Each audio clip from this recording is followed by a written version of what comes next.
Welcome to Muddy and GHT Hue and T. Tonight's story isn't just another ghost tale. It's something that stayed with me, something that never truly left. Because sometimes the things that haunt us aren't in our dreams. They're right here in the walls that surround us. I grew up in a quiet house on Maple Street. Not old, not new. Just the kind of place where life feels steady. The kind of place where nothing extraordinary ever happens. My parents bought it when I was 10.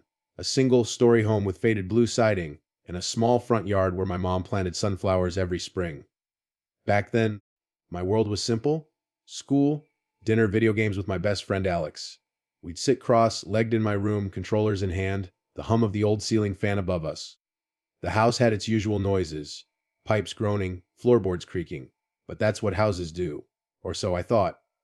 The first odd thing I remember happened one night when I was alone in my room. I heard something faint, like soft tapping. I paused my game, turned the volume down, and listened. Tap, tap, tap. Slow, rhythmic, like someone drumming their fingers on wood. It seemed to come from behind the wall, right where my bed was pushed up against it. Dad.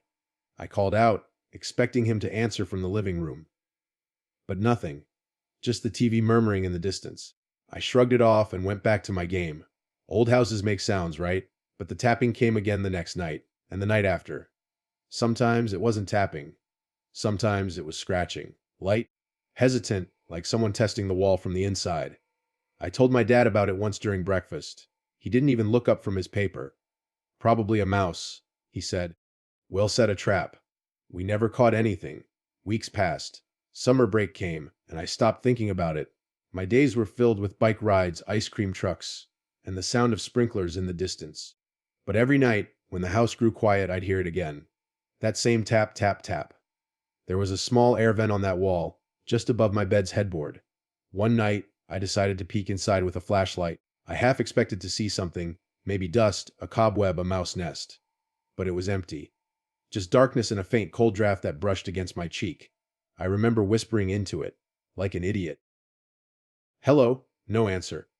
A few days later, something strange happened. I woke up in the middle of the night and realized my bed had shifted. Just an inch or two away from the wall.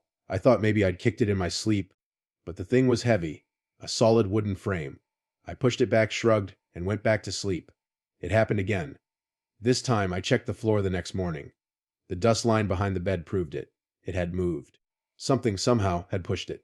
I told Alex about it. He laughed. Bro, your house is just old. Things move, walls crack, air pressure changes. Chill? Yeah, that's what I told myself too. But part of me wasn't so sure. The days felt normal, but the nights they started to feel heavy. The air in my room always colder than the rest of the house.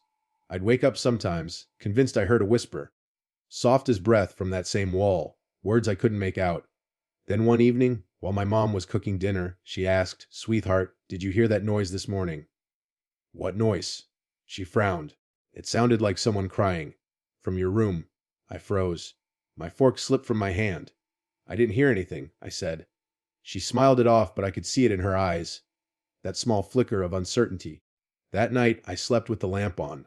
The tapping came again, faint but steady. I held my breath and listened. Then something new happened. A soft thump like a palm pressing against the other side of the wall. Once. Twice. Then silence. I couldn't move. Couldn't even blink. After a few minutes, I whispered, Who's there? The room stayed still. But the air vent breathed out a long, cold sigh. And somewhere from inside the wall, a tiny voice whispered back, Don't tell them. I didn't sleep at all that night. After that night, everything changed. I tried pretending I hadn't heard the voice, that maybe it was my half-dreaming mind playing tricks on me. But once you hear something like that, you can't forget it. The words echo. They crawl inside your head. Don't tell them. For the next few days, I avoided my room as much as possible. I'd do my homework in the kitchen, fall asleep on the couch watching TV until my dad told me to go to bed. But every night, sooner or later, I ended up back in that room. The air always felt different in there. Colder, heavier, like it didn't belong to the rest of the house. My dad said it was just bad insulation. My mom said I was imagining things. But one night, I woke up around 3 a.m. to a sound that was definitely not my imagination. It wasn't tapping this time. It was whispering. Fast, hushed, overlapping, like 2 or 3 voices speaking at once behind the wall. I sat up, clutching my blanket. Hello. The voices stopped.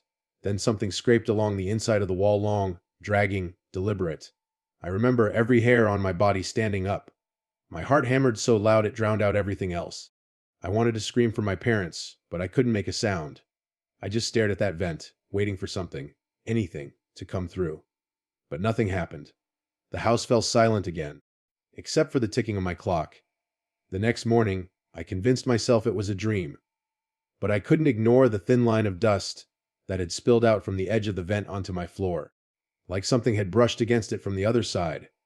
That day after school, I asked my dad if he could open the wall, just to check for mice or maybe a bird nest. He looked at me like I'd lost it. "You're not sleeping well, that's all," he said. "I'll spray for pests this weekend." I nodded, pretending to agree, but the pit in my stomach wouldn't go away. Later that night, Alex came over for a sleepover. I didn't tell him much, just said I'd been hearing weird sounds. He was excited, of course. "Dude, ghost hunting time!" he said, laughing as he turned off the lights and aimed his phone flashlight at the vent. Around midnight, we started recording. He asked into the darkness, "Is anyone in there?" We waited. For almost a full minute, nothing. Then a single knock came from inside the wall. Alex's grin faded. "You did that," he whispered. I shook my head. "No, you." And we both stared at the vent. I remember the beam from his phone trembling slightly in his hand. Then, faintly, there was a sound, like breathing. Shallow, fast. Alex turned the lights back on. "Nope, I'm done, man." We tried to laugh it off, but neither of us slept much. He left early the next morning. When I texted him later, he didn't respond for 2 days. Things escalated after that. Objects in my room started moving. At first, just small things, my pens, my notebook, the flashlight I kept on my nightstand. Then, one morning, I woke up to find the framed photo of me and Alex lying face down on the floor. The glass cracked. I asked my mom if she'd come into my room during the night. She said no.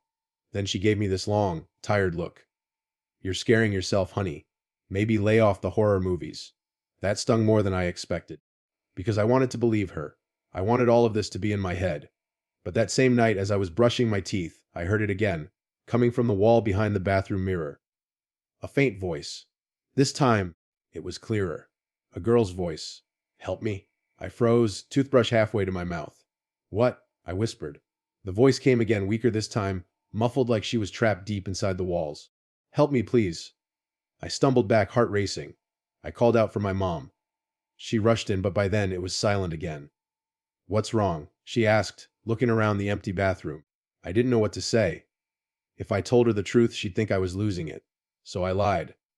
"I thought I saw a bug." She frowned. "You've been on edge lately. Maybe we should talk to someone." Someone. Like a therapist. That night, I couldn't sleep. I just lay there, staring at the ceiling, listening to the house breathe. Every creak sounded like footsteps. Every shadow seemed to move when I wasn't looking. At one point, around 2:47 am, I heard a faint giggle, soft, childlike, coming from inside the wall. Then, nothing. I wanted to believe it was my imagination. But in the silence that followed, I heard a faint scratching sound, this time below my bed. Slow, careful, deliberate. I leaned over the side and lifted the blanket edge. Nothing there, just darkness. Then, from inside the wall again, that same voice whispered, "He's not supposed to see me."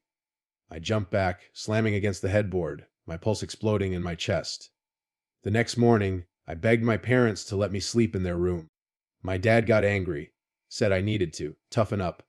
My mom just looked at him, uncertain. That was the first time I saw fear in her eyes too, because that morning, when she went to make my bed, she found something tucked under my pillow, a small, folded piece of paper, old, yellowed, edges crumbling. Scrawled across it, in faint pencil, were the words, "I'm still here." After that note, everything in the house changed. It wasn't just me hearing things anymore. That same morning, after Mom found the paper, she didn't say anything for a long time. She just stood there, holding it between her fingers like it might crumble if she breathed too hard. Finally, she asked, "Where did this come from?" I told her I didn't know. I swear, I didn't. I'd gone to sleep with nothing under my pillow. She didn't believe me, not completely. But she didn't say that out loud. She just slipped the paper into a drawer and told me not to worry. But I could tell she was shaken. Dad brushed it off, said it was a prank. "Probably that friend of yours. What's his name?" "Alex. He's messing with you." But Alex hadn't come over since the night we heard the knock. When I called him, he didn't pick up. He finally texted back 2 days later. Don't ask me to come back there, bro. That place isn't right. I didn't reply, because deep down I knew he was right. That night, the whispering came back, stronger, closer. It wasn't just from the wall near my bed anymore. It was from the ceiling too, from behind the closet, from inside the bathroom pipes. Sometimes it sounded like words. Sometimes just breathing. And once a quiet laugh. I tried recording it on my phone. Around 20:50 a.m., I hit record, set the phone on my nightstand, and tried to sleep. The next morning, I played it back. Most of it was silence, until the last 30 seconds. There it was, faint breathing, then a soft voice whispering, "He's listening." I dropped the phone. I wanted to believe it was interference, static, anything else. But when I checked the waveform on the screen, there was something else in the background. A sound so low it was almost below hearing, like humming, like someone singing. That afternoon, Mom finally called a contractor to check the walls. She said maybe animals had gotten in. When the guy came, he tapped along the drywall, listening for hollow spaces. I followed him as he moved from room to room. When he got to my bedroom, he paused. He pressed his ear to the wall. "Weird," he muttered. "What is it?" Mom asked. He frowned. "Feels like there's an empty space back here, between the studs. Bigger than normal." "Can you open it?" I asked, a little too quickly. He shook his head. "Not without cutting the drywall." "But yeah, something's off. It's like a pocket. A pocket. A space that shouldn't be there." That night, the scratching came back, this time louder, more frantic, like fingernails on plaster. I yelled, "Stop it!" and pounded my fist against the wall. The scratching stopped immediately. Then, for a few seconds, absolute silence. I thought maybe finally it was over. But then, clear as day, a knock came from inside the wall. Once, twice, 3 times, slow, measured. I stumbled back, shaking. The air felt icy. The room smelled like damp soil. That was the first night I saw her. It started as a shadow, faint against the far wall near the corner. I thought it was just my mind, a trick of the lamplight, but as I stared, it moved. A slow shift, like someone turning their head. And then I saw it, a pale face, barely visible through the thin crack where the baseboard met the wall. Eyes wide open, unblinking. I screamed. My parents came running. When Dad turned on the light, she was gone. I tried to explain, tried to tell them what I'd seen. But the look in his eyes said everything. He didn't believe me. He thought I was breaking down. "Son," he said quietly, "you need to stop scaring your mother." I wanted to yell that I wasn't making it up, that I'd seen her, that she was real. But the words stuck in my throat, because I could still feel her watching me. From behind the walls. That night I dreamed of her. She was sitting inside a dark, narrow space, knees pulled to her chest, whispering the same words over and over. "He's not supposed to see me. He's not supposed to see me." When I woke, my bedsheets were damp with sweat. The air in the room was freezing. My breath came out in clouds. And written on the wall beside the vent, faint, like someone had traced it with a dirty fingertip, were the words, "Don't move the bed." I didn't tell anyone this time. There was no point. They'd only think I'd done it myself. So I tried to obey. But by the end of the week, the noises spread. My mom started hearing them too. Light tapping behind the kitchen cabinets, whispers in the hallway when she was alone. She told me once, her voice trembling, "I heard a girl crying, just for a second." Dad got angry. He said we were feeding off each other's imaginations. But even he started changing. I caught him one night standing in the hallway, staring at my bedroom door. When I asked what he was doing, he said, "I thought I heard someone talking in there." The thing was, I'd been awake the whole time. Nobody had said a word. By now, the house felt alive. Every sound, every creak carried meaning. I'd flinch at footsteps that weren't there, shadows that shifted just out of sight. And then came the smell. Rot and dampness like old wood soaked in rain. It filled the hallway outside my room. No amount of cleaning got rid of it. I tried sleeping with music on, but even then, I could still hear her. The voice was softer now. Closer. Sometimes it would whisper my name. Sometimes it just breathed. The last night before everything broke, I woke up to a hand pressing against my mattress from underneath. Slowly, it pushed upward, like testing how much it could move. I froze. The air felt thick. My eyes filled with tears, I whispered, "What do you want?" The voice answered, right beside my ear, though no one was there, to come out. That night, the house didn't feel like home anymore. It felt like something alive, breathing around us, holding its breath and waiting. Every sound was sharper, every shadow deeper. After the voice whispered, to come out, I couldn't stop shaking. I sat on the edge of my bed for hours, staring at the vent. I told myself over and over that I'd imagined it, that the words had come from a dream. But my gut knew better. Around 3 a.m., the tapping began again, faster this time, harder. Not the light scratches I'd heard before. It was urgent. Frantic. Then came the whisper, not soft anymore, but broken and desperate. Please, please let me out. And my throat tightened. I stumbled out of bed and grabbed the flashlight. The air was freezing, colder than any winter morning I remembered. My breath puffed out like smoke. I knelt by the wall, hands trembling. "Who are you?" I whispered. For a long moment's silence. Then 3 knocks from inside the wall, slow, hollow, measured. Behind me, my door creaked open. I turned fast. It was Mom. Her face looked pale, eyes wide. "Did you hear that?" she whispered. Before I could answer, the sound came again. A heavy thump from inside the wall. The light flickered. Mom gasped and grabbed my arm. "What is that?" We ran to wake Dad. He came out half asleep, angry. "What the hell is going on?" Before we could explain, the noise echoed through the house. Not just from my room now, but the hallway, the kitchen, the walls everywhere. Like something was crawling through the spaces behind them. Dad stormed off toward the living room. "It's an animal, I swear to God." He didn't finish. A loud bang erupted from the wall behind him, so hard it made the family photos fall. Mom screamed. The lights flickered once. Twice. Then they went out completely. For a moment, all I could hear was breathing. Not ours. Deeper. Slower. Coming from the walls. Dad shouted, "Get a flashlight." But before he could move, the whispering started again. Hundreds of voices overlapping, echoing through the drywall like a swarm of whispers. My flashlight flickered weakly, casting shaky light across the hall. And that's when I saw it. The wall near my bedroom was bulging. Just slightly, like something was pressing against it from inside, trying to push through. Mom backed away, covering her mouth. "Oh my God." Dad grabbed a hammer from the drawer and swung it at the wall. The sound echoed through the house. 1 hit, 2 hits, 3, until the plaster cracked open. Behind it, darkness, no insulation, no wires, just a hollow void. And then a smell hit us, thick, wet, rotting, like something dead had been sealed away for years. Dad coughed, waving his hand in front of his face. "Jesus, what is that?" Mom clutched my shoulder. "Don't go near it." But I couldn't look away. There was movement inside the hole. Slow, deliberate movement. Something pale slid forward. Fingers. Thin gray, skin stretched too tight. Nails blackened. Mom screamed. Dad dropped the hammer. I wanted to run, but I couldn't. I was frozen. The hand reached further out, brushing against the edge of the drywall. And then we heard her voice, clear and sharp, echoing from inside the walls. "You shouldn't have looked." The flashlight died. Everything went black. I heard my mom sobbing, my dad shouting my name. Then a sound like tearing wood, splintering as something heavy pushed its way through. The air turned cold. My ears rang. I felt pressure, not on my skin, but inside my head, like something whispering directly into my mind. "He's not supposed to see me. He's not supposed to see me." I remember trying to scream, but no sound came out. The whispers grew louder, circling the room, faster and faster until it became a single shriek that seemed to split the air. Then everything went quiet. When the lights came back on, Dad was on the floor, shaking. The hole in the wall was empty. But something was wrong with the room. The walls looked different. The paint bubbled and warped, like it had been burned from the inside. Mom pulled me out of there and slammed the door shut. We didn't sleep that night. None of us spoke. We just sat in the living room, waiting for the sun.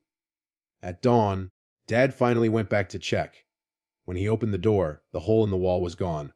Perfectly patched, smooth as if nothing had ever happened. He stood there for a long time, staring. "I didn't fix that," he said softly. Mom started packing our things that morning. We didn't argue. We didn't even talk about it. But before we could leave, something happened that froze me to my core. I went back to grab my phone from the nightstand. The room was quiet, empty. I picked up the phone, and then I saw it. On the wall beside the vent, fresh words scratched into the paint. "You can't take the walls with you." The vent exhaled one last time. A long, shivering breath, before going still. I ran out of the room. That was the night we left the house on Maple Street. We didn't take much, just what we could carry. As we drove away, I looked back once through the rear window. For just a second, in the glow of the porch light, I saw her. A pale face watching from the crack between the boards, eyes dark and hollow. She didn't move. She just watched us go. We never went back to that house on Maple Street. Not once. After that night, we moved into a small apartment across town. It was quiet, bright, ordinary. Everything our old home had stopped being. The first few weeks felt like waking from a nightmare, but even nightmares have a way of following you when you least expect it. At first, we didn't talk about what happened. My dad pretended to forget it. He said we'd had a gas leak, that we'd panicked and imagined things, but he never slept well again. Some nights I'd hear him walking the apartment hallways until dawn. Mom stopped gardening. She just stared out the window for hours, like she was waiting for something to appear. As for me, I thought about her every day, the girl in the wall. I kept telling myself she wasn't real. That stress and fear had twisted my memories. But sometimes at night, when everything was still, I'd hear it again. That faint tap tap tap sound like fingernails brushing wood. Always in the same rhythm, always near the walls. One night, about a month after we moved, I woke up to my mom crying softly in the kitchen. I found her sitting at the table holding something in her hand. It was a folded piece of paper. Old, yellowed edges worn, just like the one she'd found under my pillow in the old house. "What's that?" I asked. She looked up, tears in her eyes. "It was in the drawer," she whispered. "In this apartment." I felt my stomach twist. "What does it say?" Her voice trembled. "It says I'm still here." That night, none of us slept. Dad insisted someone was playing a cruel joke. Maybe the movers, maybe a neighbor. But Mom and I knew better. You could feel it. The same heaviness in the air. The same chill creeping through the floorboards. It was like she'd come with us. Over the next few days, the noises returned. At first, they were faint. A creak here, a whisper there. Then louder. Scratching behind the headboard, knocks in the ceiling. I tried to ignore it. But every time I did, it grew worse. One evening, I came home from school to find my mom standing near the living room wall, listening. I asked what she was doing. "She's talking again," she said softly. I froze. What did she say? Mom's eyes were distant, unfocused. She said she wants out. Dad yelled at her later that night. Told her to stop feeding into this madness. But when he turned away, I saw his hands shaking. That same night, I woke to a sound I'll never forget: laughter. Not loud, not cheerful. Just quiet giggling, echoing through the walls like someone playing hide and seek. I turned on my lamp and whispered, "What do you want from us?" For a moment, silence. Then, through the thin plaster, the voice came again. Soft, familiar, almost kind. "You let me out once. You have to let me out again." I pressed my hand to the wall. It was ice cold. "I didn't let you out," I whispered. "Yes, you did," she answered. "You opened the way." The light flickered. I could swear I felt movement behind the wall, like something shifting, slow, deliberate. That morning, I told my parents we needed to leave again. Dad refused. He said we were being ridiculous, that running away wouldn't fix anything. He was wrong. 2 nights later, it happened again. It started with the smell. That same damp rot spreading through the apartment like a fog. Then came the knocks. Fast, angry, all around us. Mom screamed, and Dad grabbed a flashlight. He swung it toward the living room wall, the same place she'd said she heard the voice. The beam flickered once, twice. Then it froze on a long crack running from the ceiling to the floor. And from that crack came a voice. Low, wet, whispering through plaster. "Let me in." Dad shouted, "Leave us alone!" The walls shuddered. The lights went out. Darkness swallowed the room, and then, a sound I can still hear every time it's quiet, the sound of someone crawling. Inside the walls. Behind the floorboards. Under the bed. Mom clutched my arm. "Don't move," she whispered. But the crawling didn't stop. It moved closer, circling the apartment, until it was right behind the wall we were leaning against. Then the voice whispered again, this time from everywhere at once. "You can't leave me alone. Not again." I remember screaming, pulling away, running for the door. But when I turned the knob, it wouldn't move. It was like something was holding it shut from the other side. Dad pounded on it, shouting for help. Mom was sobbing. The whispers grew louder, faster, overlapping until they turned into screams. High, pitched, furious, inhuman screams that made my ears ring. And then it all stopped. The lights came back on. The air was still. The smell was gone. We stood there for what felt like hours. The walls looked normal again. No cracks. No shadows. No sound. But the next morning, my dad didn't wake up. They said it was a heart attack. Sudden, unexpected. But I knew the truth. The expression on his face said everything. Eyes wide, mouth open, as if he'd seen something right before it happened. We moved again after that. Just Mom and me. We don't talk about it anymore. But every night, I still check the walls before I sleep. Because sometimes, when the lights are off and the house is quiet, I hear it again. That faint tapping. The whisper. "Don't tell them." And I know she's still there. Wherever we go, she finds a way in. Because maybe she doesn't live in that house anymore. Maybe she lives in the space between all walls, watching, listening, waiting for someone else to hear her. You've just heard. She lived in the space between the walls. If you ever move into a new home, and you hear something knocking where there shouldn't be anything at all, don't knock back.